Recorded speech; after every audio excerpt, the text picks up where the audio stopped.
Today, I have the opportunity to sit down with Cameron, a former professional soccer player who's played in many countries, including South Africa, Sweden, and many others. His journey is fascinating. We talk about the disciplined life of a pro athlete and navigating a surprising career pivot into the world of taxes. He's got really interesting stories and insights you really don't want to miss. In this episode, we dive into the reality of being a professional soccer player, the challenges of transitioning careers, and the importance of finding balance both on and off field. Cameron also shared how he turned setback like a career-changing health condition into opportunities for growth and how you can do too. So, let's just jump into it.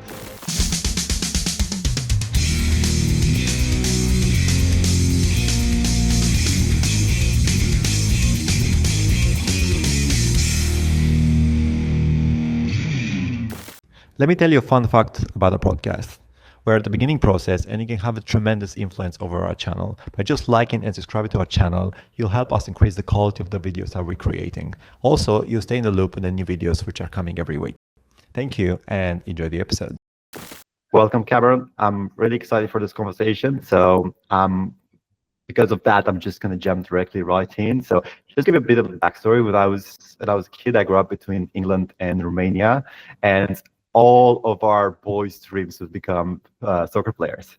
So that was everybody what everybody was dreaming about. We had this idol. I don't know if you remember Ronaldinho. I think he was big like 20 years ago, and we were watching him on TV. And was like, oh man, when I grow up, I want to become like this guy.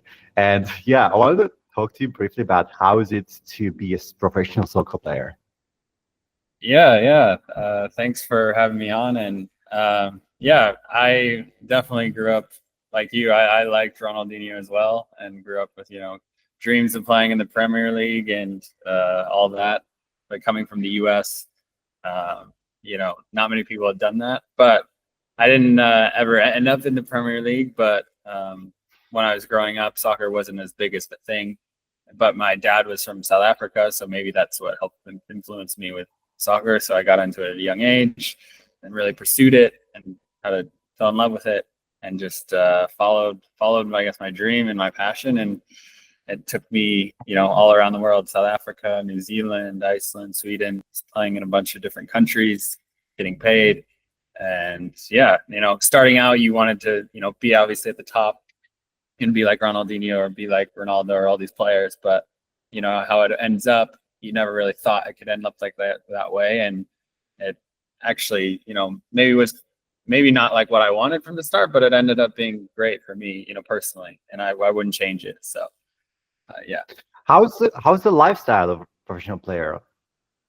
So I mean, I don't know for all the listeners or people that know much about soccer or football, but basically it's not always like the TVs you see. So there are parts of it like that, but you've got like the top level guys who are making millions of dollars. Then you've got a lot of players who, they're making good money, but it's obviously not like rich.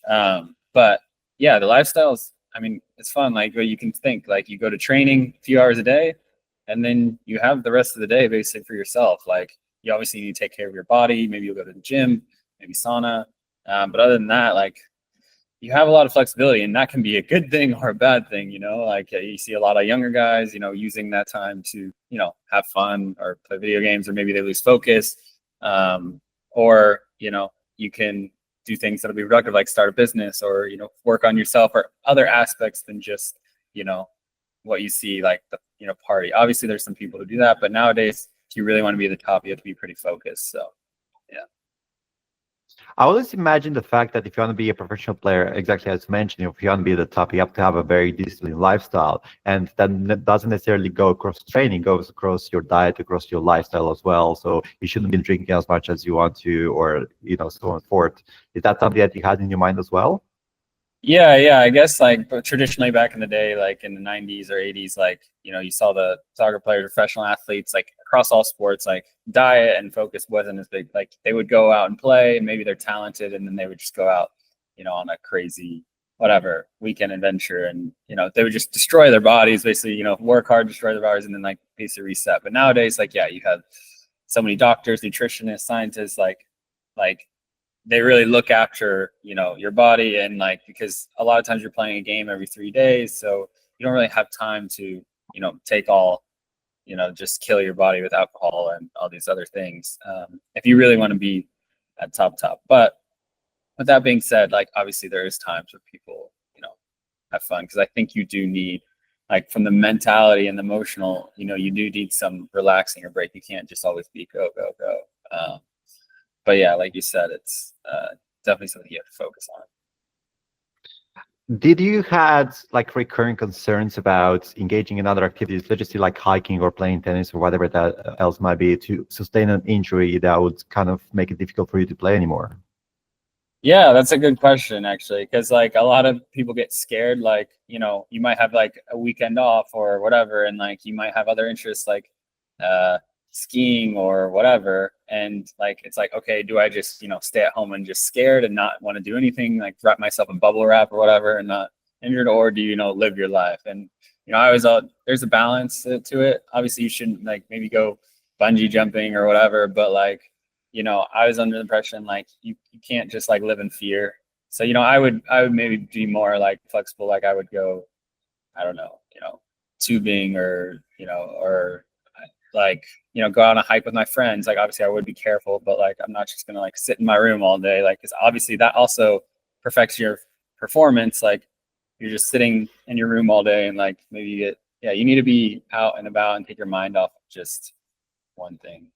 That was from my perspective. Everyone has their own things, like, so yeah.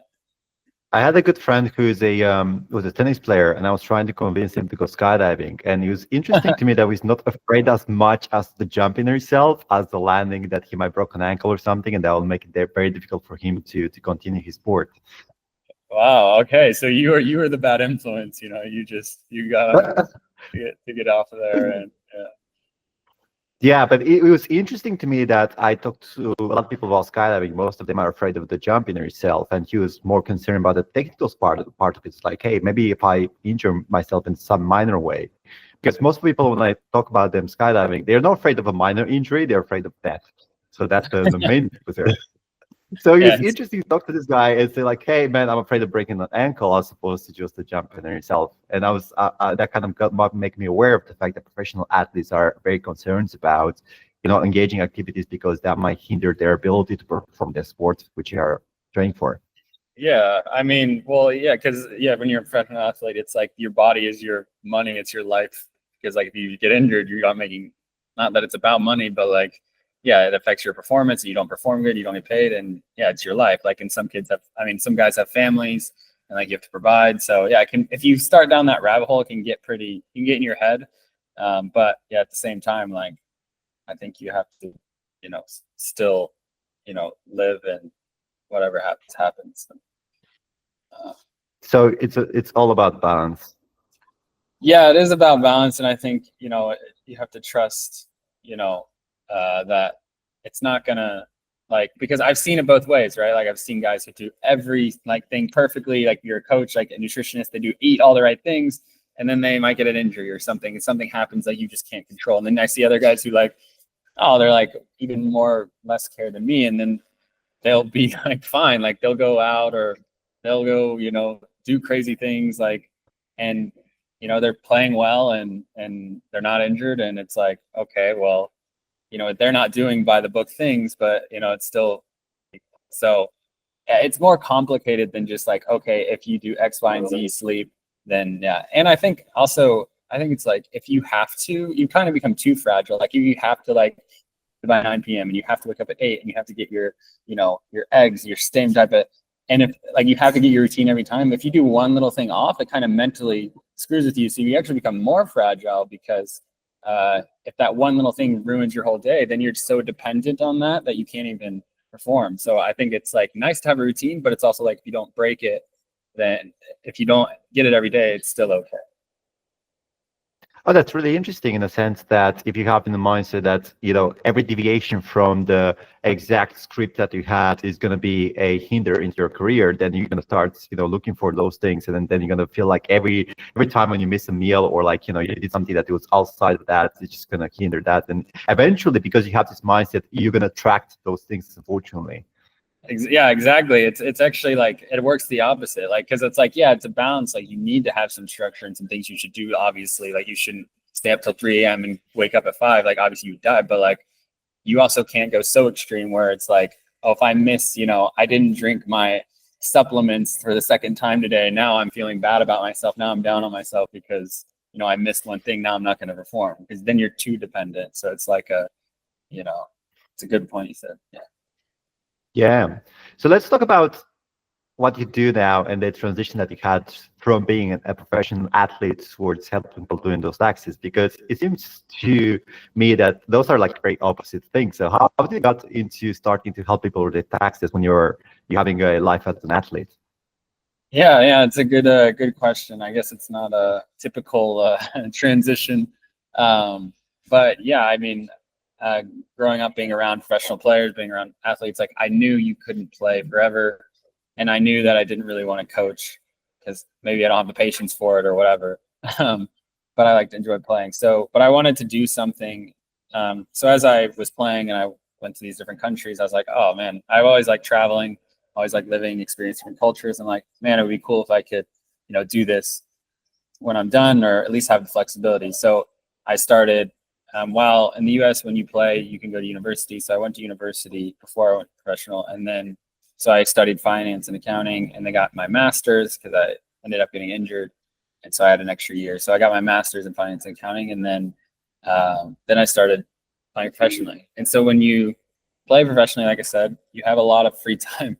So I was like, okay, I'm not gonna, just play video games all day or swipe on the dating apps or whatever. I was like, okay, like let me do something with my time here. So I started, I already had a background in finance accounting. So I was like, okay, and I had an interest in the different tax world, because like when you go to a different country, there's different tax system and how all that money plays into where you're from, where you're living and all that. And so I started learning about it, started getting mentors, coaches from like top tax people, tax advisors in the US, CPAs, EAs, all that. And yeah, just kind of started growing like that. And over time, wanted to help. Really, it started with I wanted to help my friends.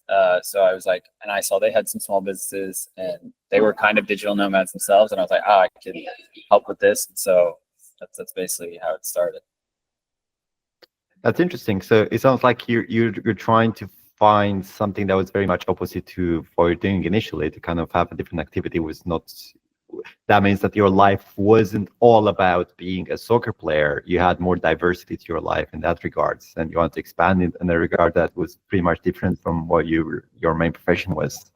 Yeah, that's a good point. I guess I didn't mentally be like, oh, I just want to do something opposite. But I guess like naturally, like when you're in an athletic field, or with soccer at least, like there can be a lot of pressure and a lot of like fans and people, and it's just nice to think about, get outside of that world into something else. And so yeah, and just engage your mind in something else. And so yeah, I guess naturally I started finding that and getting lost in that. Like if you have a bad game or things aren't going your way, you don't really just want to dwell on that. You want to just take your mind off of it and think about something else. And taxes and accounting, obviously, like I could be like having a great game or score or like whatever, and like everyone in the town or city loves you, and then you go hop on a call, in the next 3 hours later, and like no one knows anything you just did, and they're like asking you, how do I save money, like these taxes, and they don't care anything about you. So it's like a humbling experience as well. So it keeps you grounded. So. Do you feel like it's dangerous to develop a unilateral identity? Because when you're a soccer player, I presume that most people just have this as a basic sense of identity, like I'm a very good soccer player, or like that's who I am as a person. Do you feel like there is danger to that, or just being one thing that defines you as a person? Yeah, for sure. And I think it doesn't also like, I guess like as an athlete, like you always like wrap your identity up in, your performance. But I mean, it happens in, I would say, all walks of life, like, whether you're a successful businessman or I think like, yeah, identity is a deep question, but, whatever our pursuit is, whatever our greatest love is we kind of wrap ourselves in that. So for, me, obviously me as a soccer player, if I played really well, I thought, really good about myself. If I played bad, I was like, oh, I'm down on myself. And there's a balance, like obviously you'll feel good with, but like if it's everything, if it's like crushing your day, if it's like all you think about, and if you don't play good, then you look down, well, then that's like an unhealthy level. And yeah, it's difficult obviously, because like it is tied to your livelihood, but at the same time, I think that comes down to like what your faith is or what your philosophy is about life, because there needs to be something outside of like a whole person that isn't just tied up to your performance, whether that's, running a digital nomad business, or, making a lot of money, or being a great husband, wife, girlfriend, partner, whatever. Like, yeah, I think you have to have that balance, or else it'll be consume you and not be good. That's a really good point. You mentioned earlier on the fact that you travel a lot as a soccer player, and you fell in love with this lifestyle of traveling around, and you want to maintain that lifestyle after your soccer career was over. Like, what was the elements, or like, what was the thing that attracted you towards this traveling lifestyle? Yeah, I guess I don't know. Like when I was younger, my parents they they took us out of the country, and so I guess, and I think my dad being from South Africa, half my family's lives in South Africa, so I just naturally had that curiosity and enjoying, and I like seeing beautiful places, and I wanted to be, I guess, be like, maybe that's an ego thing, maybe it's a pride thing. Like I didn't want to have to like someone tell me, oh, I have to be here all the time. Like I wanted, more flexibility. Now, granted, you still have responsibilities. If you have clients or whatever, you have to provide and do well for them. But it's better than, some boss just being like, okay, here 8 to 5 p.m. and every day. And so, yeah, I think that's what drove me.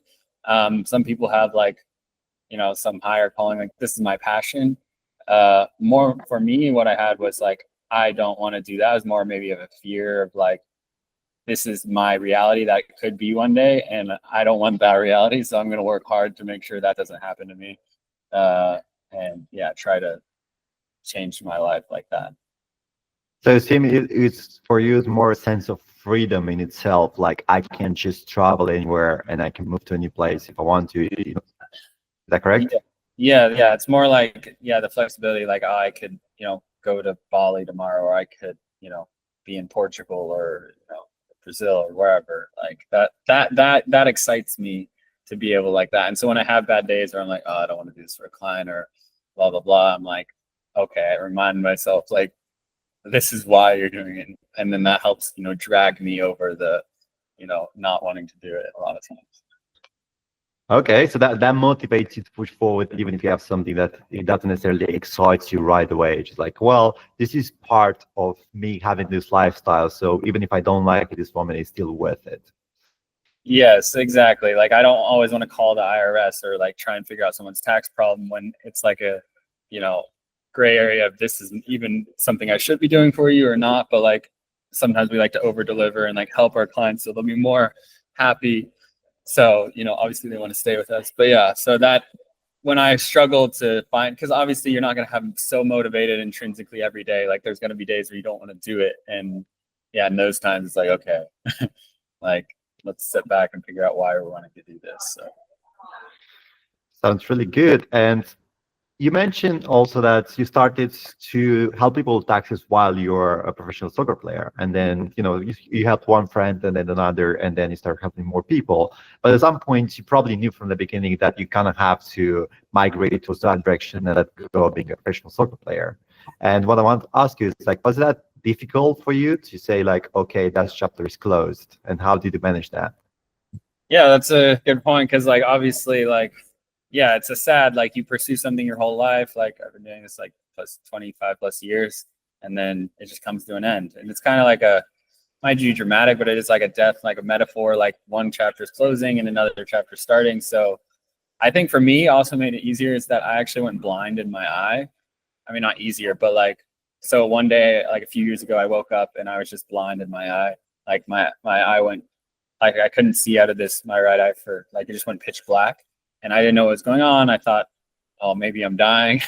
I don't know what was happening. But anyway, so I was in Iceland, and I was getting ready for preseason with this team. And I woke up one day, I was supposed to go to this like bigger club, and I was supposed to go, in the preseason, supposed to get a bigger contract. And I woke up one day and I was just blind, and I was like, oh crap, this isn't good. And so I was scared, whatever.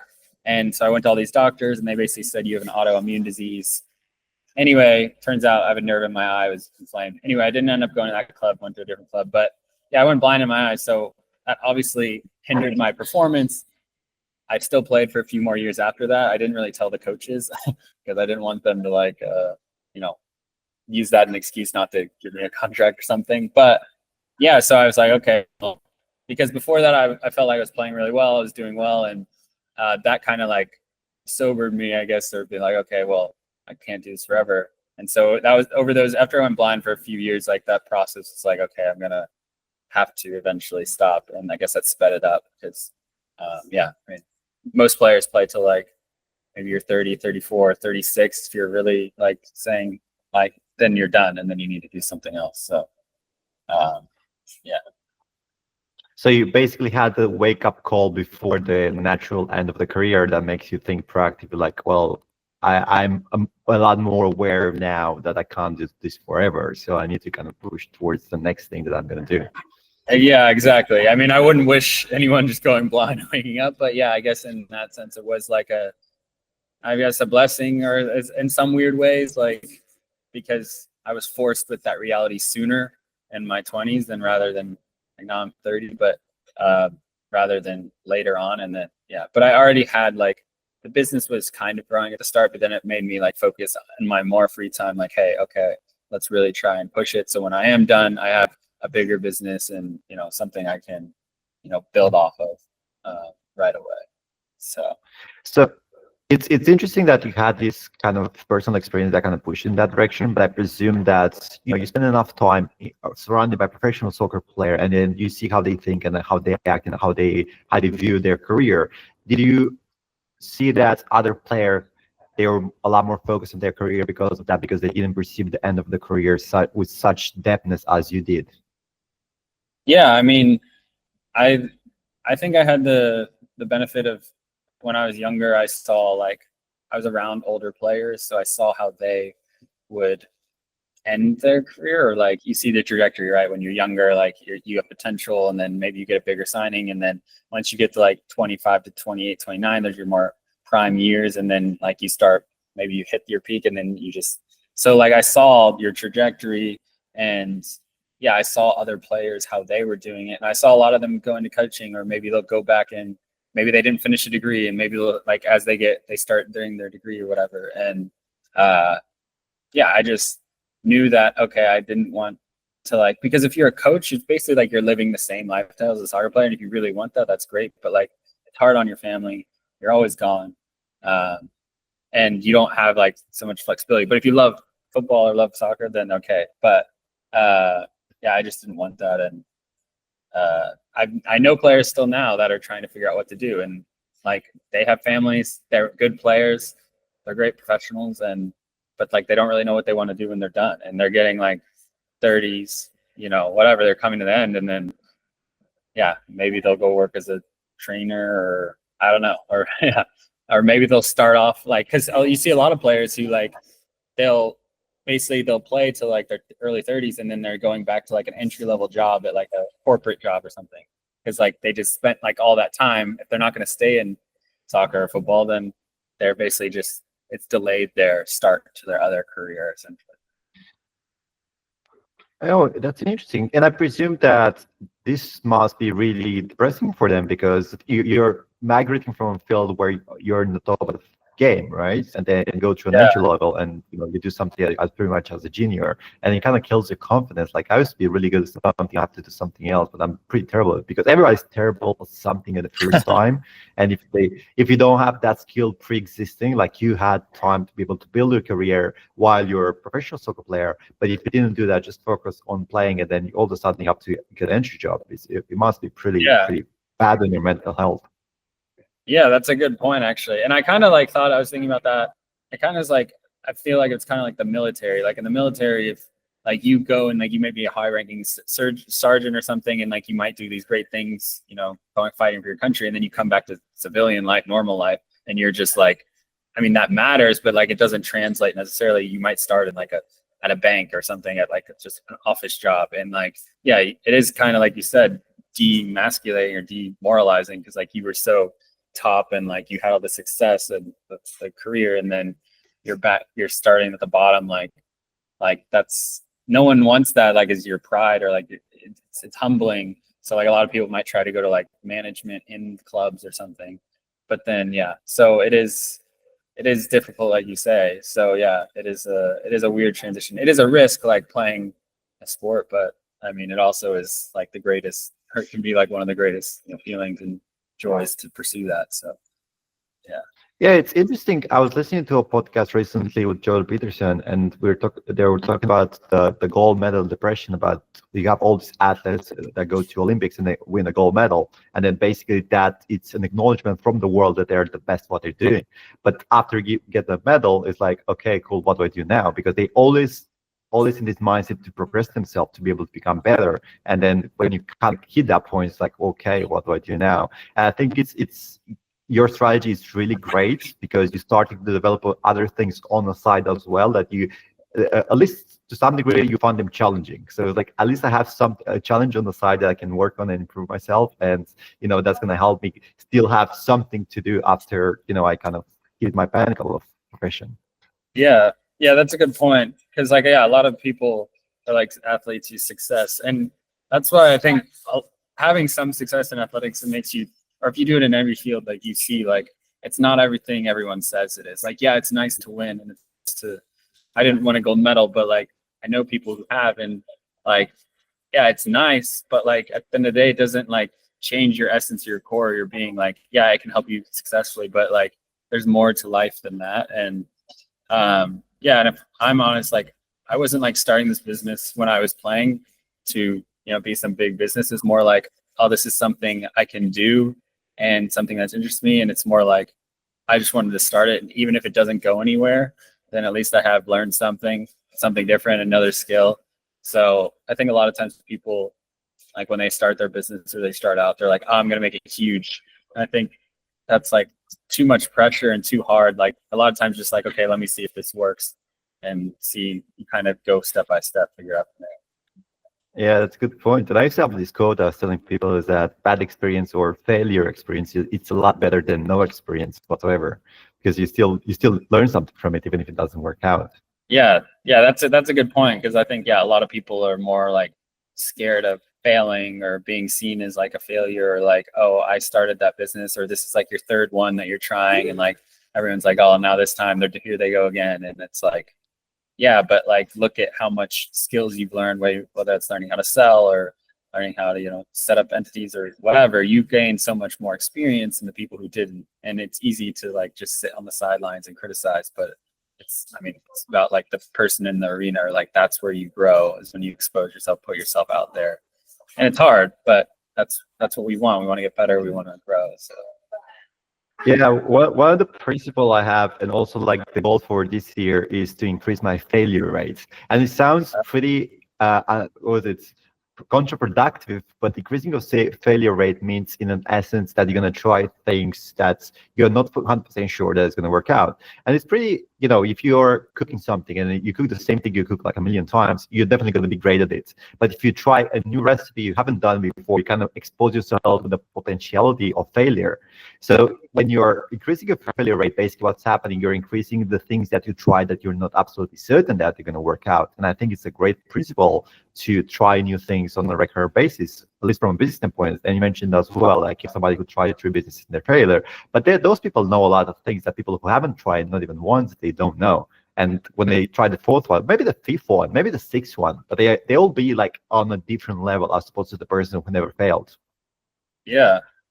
Yeah, I think that's a good point. It's like that quote, like something about like, if you can go from, I think like that's real success. If you can go from failure without a loss of enthusiasm. Like if you can keep coming to the table with that same enthusiasm and eagerness to learn, like that's what makes you like unbreakable. It's like the people who don't stop and keep trying, because eventually you genuinely pursue something and genuinely try to get better each time, you will eventually be successful at something. And yeah, I think you have to fail and learn and look like an idiot sometimes in order to get success. But that's a part of the journey. Like I'm still learning, and I'm sure you are too. Like we're all failing and trying to get better. So yeah, I think it's more about the perspective, the approach you have to it. Yeah, on the same note, I want to talk to you about the transferable skills. But since we're talking about failure, I know that as a soccer player, it's a team sport, so you can do your absolute best and still lose the game nevertheless. So I think that should teach you to some degree how to deal with a loss in the first place. Is that correct? Yeah, for sure. I mean, there's a lot of, I guess, things you can take from the soccer field or any sports field, like to business. But yeah, I mean, when you have a tough loss or learning in a team, that's the beauty. Like you mentioned tennis earlier, like, tennis is, sometimes I would envy like tennis or swimming or like these golf, like these individual sports, it's all on you. And like, but like with soccer, like you could have a great game, but your team loses because like someone makes a mistake. And I think maybe that's more a part of life, and at least business. Like you have to rely on other people. Like no one is on an island. No one like gets anywhere by themselves. And that's the beauty. And I don't want to say the curse, but like that's makes you more, maybe ready. Like, because I know if I'm having a bad game or something, I know I can rely on my teammates. Or if I'm in business now, like I know if I'm not feeling it, well, I know my assistant and my partner and people that I'm working with, like they are there and they have lives too, and they're like working. And so that kind of helps lift me sometimes thinking about that.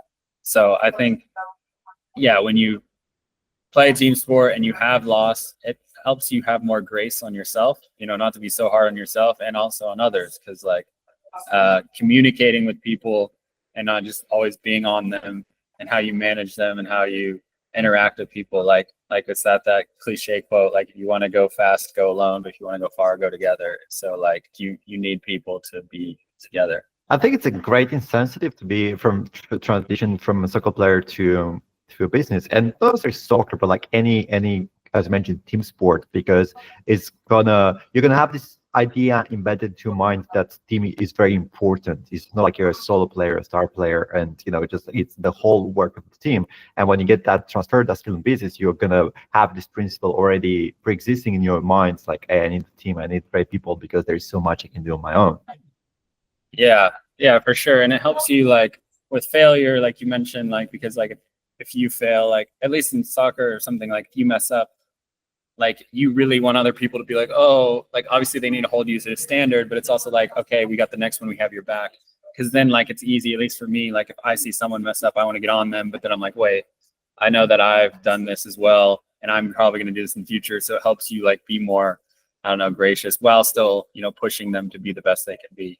And I think, yeah, in business, you need that as well. And I mean, maybe as a digital nomad, it can sometimes feel like isolating. Maybe sometimes if you are by yourself, but you're really not alone. And I'm sure you have some team or at least clients you're connecting with or talking with. So, because we all need that camaraderie, whether you're way introverted or you're super extrovert, like you need people. Yeah, we talked about a lot about just handling the loss as a team, but also like I'm wondering, when you're working with clients and when you, for example, I presume that happens more often than not when you get new clients. What's the biggest mistake that you see them making or made prior to getting in touch with you? Yeah, I guess we provide a service, so it's like I think what they say with like services is you really need to light the flashlight on the path before you step before them. So I think the biggest things for that we see problems with is like if we have mishandling expectations. So with the onboarding, like if we're not explaining, this is how it's going to be. So if you come on as a client, like we're like, okay, you should know this is what you can expect. This is how long it'll take. This is where you're at on each step of the journey. And so you know exactly where you are, what we're waiting for. If you're waiting on something from us, we're waiting on something from you. So like there's no in the dark or unclarity or confusion. And that's where we've, in the past, at least let clients down, or that's caused us problems because we have not communicated clearly from either from our team or whatever. And then they have, an expectation up here really high, and then we're meeting down here, but it's really, we just didn't set the expectations properly. And then, yeah, that's where relationships break down.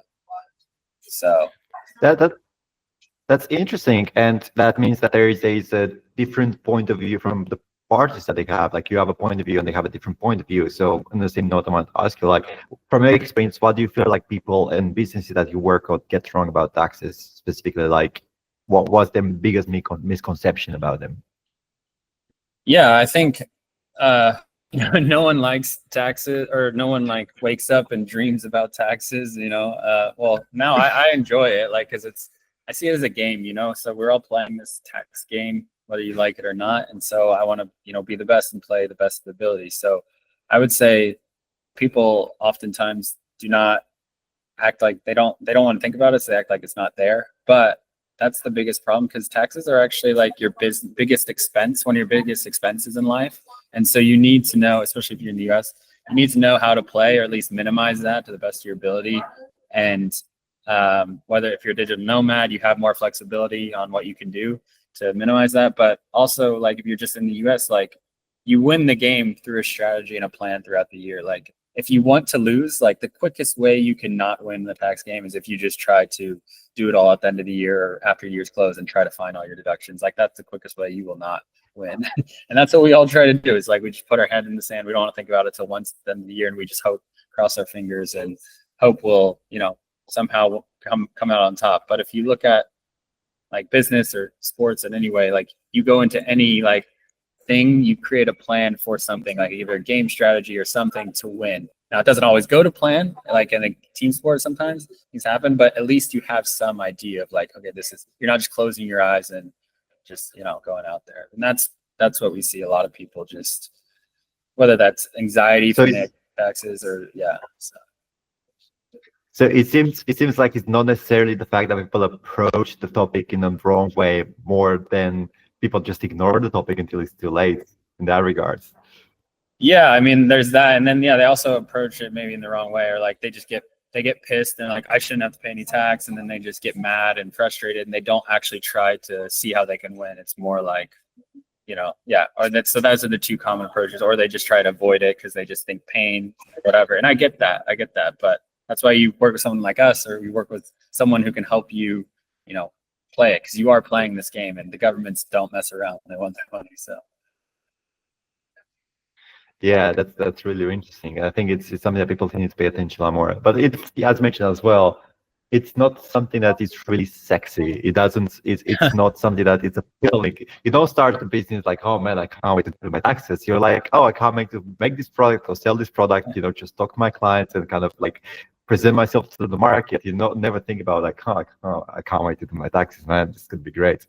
Do that. Yeah, I mean, yeah, that's true. I mean, people like the TikTok, clickbait strategies, like, oh, I wrote off my car. Like, they like the sexy strategies like that, but like, those aren't really what win. It's like the consistent planning. And yeah, you're right. Like, when you start a business, you just should focus on sales and try to focus on growing it. And that's what you really should be focusing on. You should have someone else like us, or someone that's focusing on the structure and the strategy and how to, position yourself and get the right deduction. So they're handling the back end and the defensive side while you're focusing on growing the business. And that's where a really good partnership or team comes together. It's like, you're not stressed about taxes. It's a thing, but you can trust a team that is focused on that and maximizing your deductions and everything. So you can be free to just focus on your sales and focus on, growing, because that's where if you have those two things, you can be really successful. But yeah, no one wakes up wanting to start a business and be like, okay, now I have taxes. Do you feel like a business could just come to you as like, hey man, I just started out, but like, I know it's a long shot until I kind of have to handle my taxes, but like, just let me know when I should be worried about, and you kind of keep track in the background what's happening without, them being necessarily conscious about it. Yeah. Or this is a healthy way to approach it.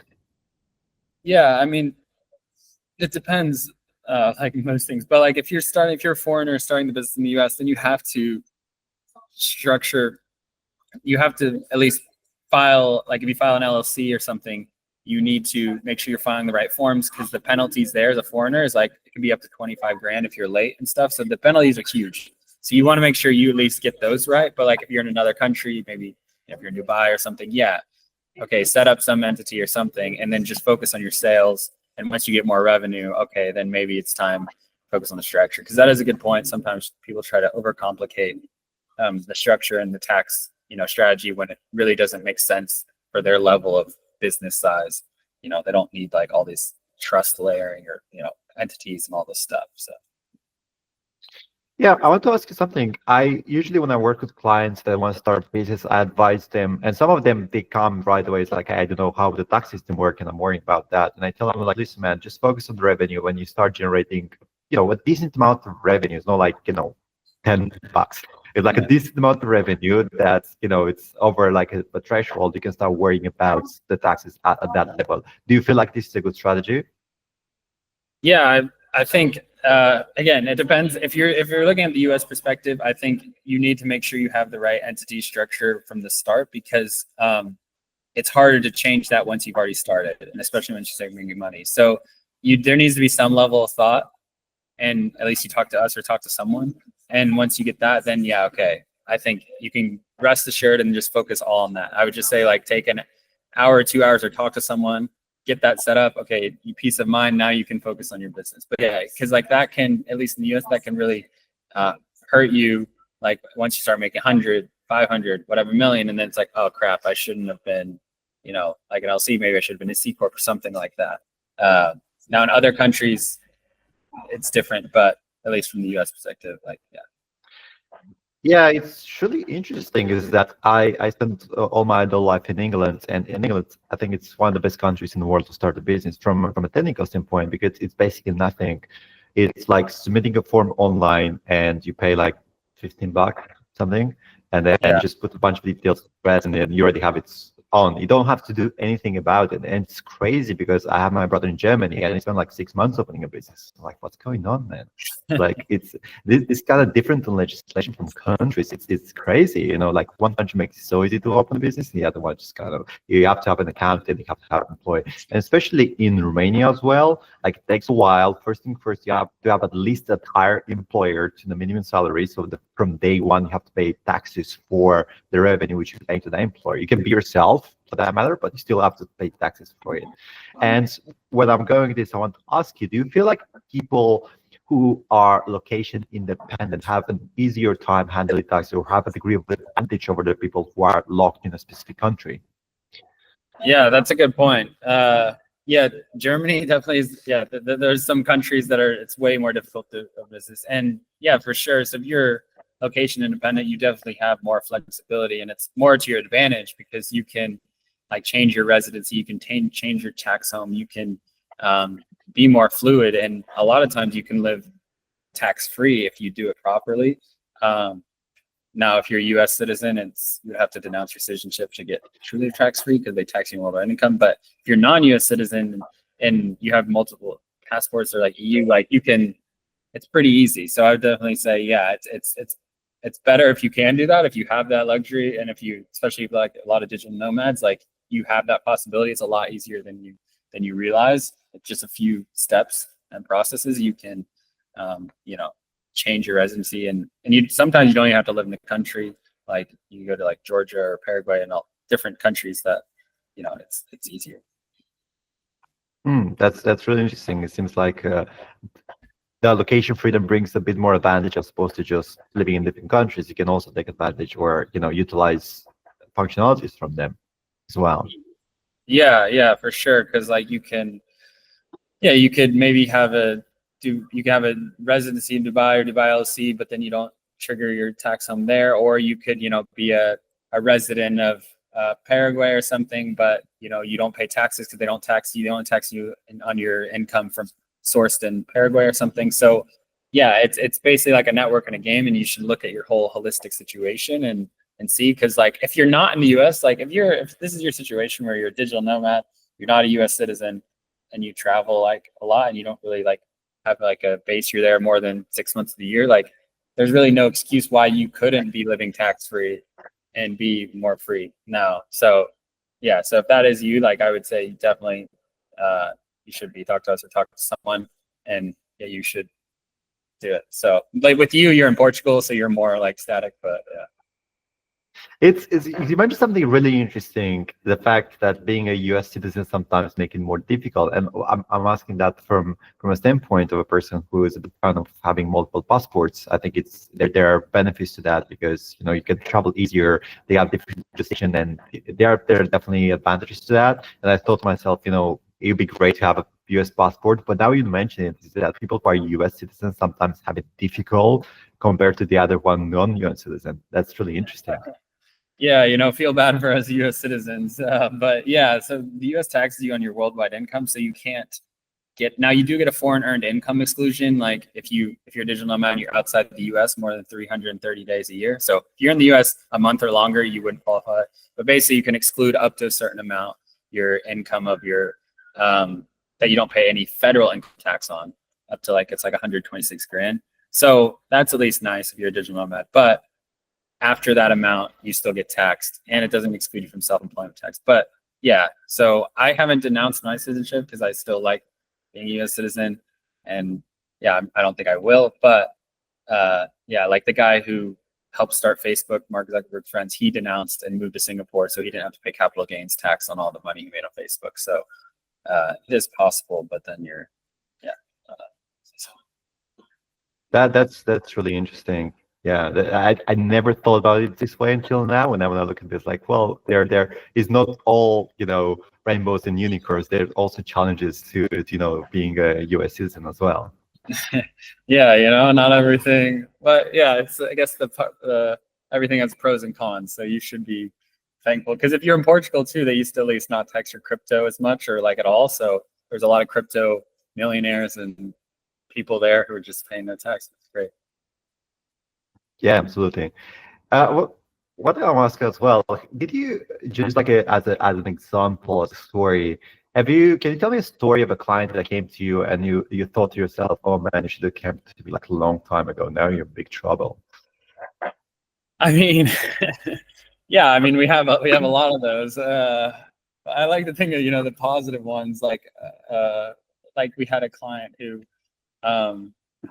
like they missed the deadline for, if you contribute to your retirement account, you get like you can contribute up to like 60 grand. So they missed probably, like, if they had come to us like a few weeks earlier, they would have saved like $30,000 in taxes. But for they didn't talk to us, then that we missed the deadline, and there's nothing you can retroactively do.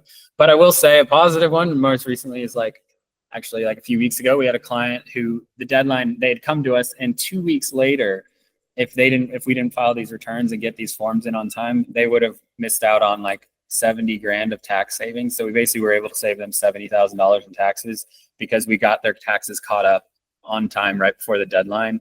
And if we didn't do that, they would have been paying $70,000 more than what they had to. So yes, that was a good. So yeah, timing is better. It's better to come because they were just pushing it off, putting their head in the sand. They knew they needed to do their taxes. And then finally, I don't know, they found some courage, or maybe it's because I was like, hey, you need to do this. And it was more like, yeah, they finally were like, okay, they woke up to it, and they're obviously happy that they did. But yeah. Do you feel like your profession is similar to the one of a doctor, of a lawyer? And what I mean by that is people come to you when they already have a pain, when already they're in some degree of trouble. It's like, oh, I didn't expect that. And it's just like, I need to look for some help. And then most of the, you know, anybody who's been to the doctor with a pre-existing pain, that they know that they should have been to the doctor a long time ago. Yeah, it's funny you mentioned that, because yeah, I was thinking it is a lot like that, because it is like, yeah, they come to they might, you know, have a knife in their chest, and they're like, is this that bad? And we're like, okay, you know, you're bleeding out. We need to like just stop the bleeding. And then, yeah, so we try to like, it's more like emotional a lot of times. Like we're like emotionally like, okay, because a lot of people know they have problems, and they don't need to just be like told, like, I know I have a knife in my back. Like, I don't need you to tell me that. Like, it's more like, okay, we're sensitive here. Like, let's just see how we, you know, address this. And then we can start, you know, seeing the full situation, seeing how bad the injury is. And then we start saying like, okay, here's the next steps. And like knowing they're supported, that we're not like condemning them or whatever for, you know, not filing your taxes for 4 years or something, and like having huge penalties and interest. So like, it's more like, yeah, it's like a, see if it's like a relationship coach or like a therapist in some ways, financial therapist. So, yeah. Do you feel like sometimes people or business that you work with, they are afraid of what you're going to say? I mean, they have this knowing that they're in trouble and they kind of need your help, but they're like, I don't want to hear it. Like, I just want this to go away. Exactly. Yeah, that happens a lot, because like you see like a lot of, we'll see like a lot of business owners, and they might be super successful, whether they're influencers or like digital nomads, YouTubers or whatever, and they have big followings, but then their tax side is like a huge mess. And it's kind of humbling, because like online they're promoting like, build your business. I'm this big business owner, and they're making good money, but maybe their tax situation and they feel a lot of shame because they're like, they should know more about it, but they don't. And then they like feel kind of maybe, an identity fraud because they're like saying like, yeah, build your business. And they've built a business, but then on this side of the business, like the tax side, they feel like complete, dummies or not as like well versed. And they're not dumb. They're just like not focusing on it and not like thinking about it. And so, yeah, it's kind of like hey, you're really smart. Like you've done really successful. We're just here to help you, take care of this, but they don't want to address it because they don't want to feel that shame. They don't want to feel that anxiety, that stress, but you have to like kind of address that and kind of work through that with them and be like, okay, once you go from this anxiety, because then a lot of times they'll go from that and then we'll see them, if they start working with us, we'll see them now they're actually like on top of it and they feel more comfortable and confident and their business even grow even more because they know they have a handle on this side rather than just like letting it weigh them down and being like so scared and bogged down by it. So if you can address the pain, we can, if you can have the courage to address the pain one last time, then, you won't have it again. At least if you work with us or work with someone, there. So on that note, what would be the good indicator or like what would be a good clue for business that it's the right moment to start looking for somebody like you to talk to them about taxes? Yeah, I would say if you are, if you haven't filed your taxes in a few years or like you don't know, then yeah, that would be a good indicator. If you have a business that you're wanting to set up, at least US, I would say just talk to at least us or someone. Like we at least give you free consultation. Like we'll discuss it with you for free, so it doesn't hurt. Have a team of experts and people who've done it before. And then I would say like, yeah, if you feel like you're not maximizing, you don't feel like you're getting the most out of your situation, and you should be paying too much tax, then yeah, like at least with us, we'll give you a free, like we'll talk to you, see your situation, and then recommend. Like we're not trying to like sell you something. We want what's best for people. So it's like more like we want to help, and we want to make sure like you don't have future problems down the line. Because a lot of people might watch something on TikTok or Instagram and be like, oh, okay, if I set it up this way, I know I don't have to pay any tax. And then they do it once and then that's done. Because we see a lot of tax people, like you get a lot of weird international tax people, and they'll set you up like maybe a cool structure, but then they don't help you with the execution. And execution is like 90% of it. Like you can set something up, but if you're not doing it properly, you're really going to cause yourself a lot of problems. And we see that a lot. So we're like undoing, like they had a good idea with the right setup, but then they didn't execute it properly. So they have a lot of penalties, interest, and it's just a mess. You need someone to help you, So on the note of the free consultation, is it, sometimes that you have the case to talk to somebody, it's like, hey man, you don't need us at this stage, maybe later on you can kind of come back to us. Because I feel like when people go to the doctor, they know that they're not going to get the cancer surgery just for the commission of the doctor. But sometimes when they talk to a lawyer or the tax advisor, they feel like that person would say like, okay, just give themselves some work to do in a matter to keep the commission for the job. Yeah, that's a good point. Like some people will come to us and be like, look, it doesn't make sense for you to work with us. Our fees, like in your size, like doesn't make sense. Maybe, follow us on Instagram or YouTube or whatever and just consume that content, because we do put out a lot of, educational content to try and help. And then like when you got a business size or it makes sense, then yeah, come back or something like that. Or maybe it's like a one-time tax cleanup or a tax whatever. Like, so we want what's best for you in your situation, because that's what matters at the end of the day. But also has to make sense for us, make sense for you. So that's a good point. So in the same note, it would be great for somebody to come to you just as a checkup, and then you'll tell them whatever it's the right move for them to work with you or not, or they just can follow your free content online. Yeah, exactly. It's like a checkup, like you said. Just come like a tax checkup or something. Like, hey, this is what I'm doing. This is what because like, yeah, that's exactly a good way to put it. So yeah. Yeah, that's a great way. So it's like it's good for anybody. It's just if they have any concerns to come to you or to somebody like you, it's like, hey man, just like let me know what I should do, and then you tell them whatever it's the right step for them, as opposed to just waking up 2 years later when they have like a lot of penalties and they're in a lot of trouble. Exactly. It's kind of like a cough. You're like, oh, I have this cough. I've had it for a little bit. Like, let me just go get it checked up. And the doctor's like, oh, this is like, this is getting serious. Like, let's handle it now, rather than, oh, I'm fine. And then 2 years later, the cough turns into like a huge, bronchitis or cancerous thing. So yeah, that's a good incentive to be proactive. Yeah, I want to end up with a question that I ask to all my guests in the podcast, and that is, what would be the advice you give to your former self before? And I want to pinpoint precisely the time for you within your journey. It's like when you started to go into this direction of tax and to build this side business of yours. So I'll be the one advice you give to your former self then in that stage. Yeah, for sure, it would just be to go for it and not having to know everything, because I think a lot of times we want to start a business and we want to know it's 100% going to work and we want to know the future, but it's about I think, yeah, you need to have some research and see like if it's a good idea, but I think it's more about you learn more and like taking the risk like we talked about and exposing yourself and learning, and that's what it's about, and seeing, pushing yourself, seeing if you can, you know, drag your dreams into reality and bring them to there, and that's where you grow. So I would say have grace. Like you're not gonna you know, necessarily make $1 million in a month necessarily. If you do, let me know. I'd love to do that business as well, but then at least from the start, and then yeah, and keep trying to get a little bit better every day, and try to you know, improve and have grace along the journey. So I would say, yeah, that's basically that's what I'm still trying to implement. Be like, yeah, I'm growing and learning, but also being like, this is, yeah, you're making progress. Because if you look back, you're like, oh, okay, look at, I didn't know this, you know, 3 months ago, or I did, yeah. So that's what I would say.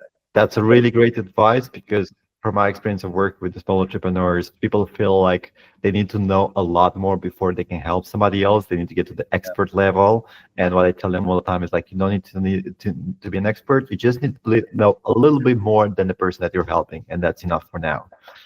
Yeah, exactly. Like if you can help the person and you know you can do a good job and serve them, okay, then you do that. And that's what you're there for. So you don't have to know everything, but you need to know something that can help them in their situations. Thank you so much, Cameron. I had a lovely conversation with you, and you woke me up to a few things that I didn't think about before. So now I have to think about them more carefully. So I hope you enjoyed it as well. And yeah, thank you. Yeah, thanks for having me. I enjoyed it.